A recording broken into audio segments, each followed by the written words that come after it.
राधे राधे, हर हर महादेव।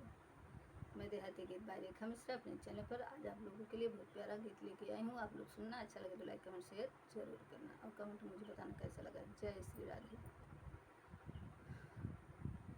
मोरे नैहरे की ओर से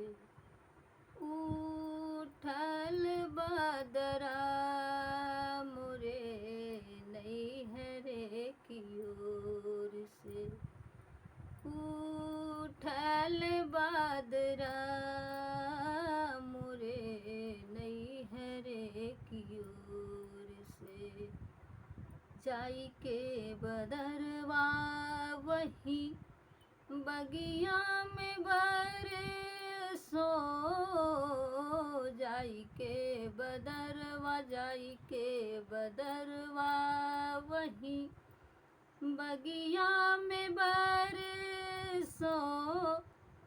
भीजत मलिनिया मोरी रे,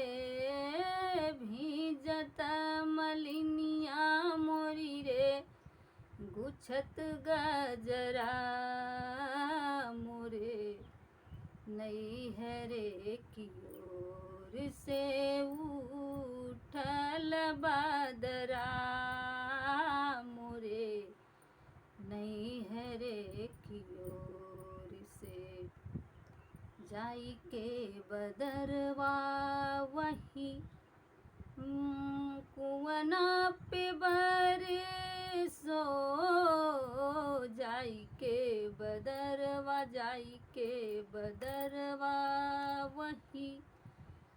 कुआना पे बरसो, कुआना पे बरसो मोरे राम, कुआना पे बरसो, भीजत महरिनिया हमारी, भीजत महरिनिया हमारी, भरत गगरा, मोरे नैहरे की ओर से उठल बदरा, मोरे नैहरे की ओर से जाई के बदरवा वही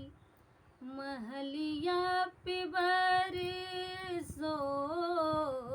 जाई के बदरवा, जाई के बदरवा वही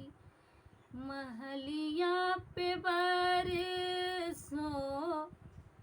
भीजत हे भीजत रनियवा हमारी, भीजत रनियवा हमारी, जोहत डगरा, मोरे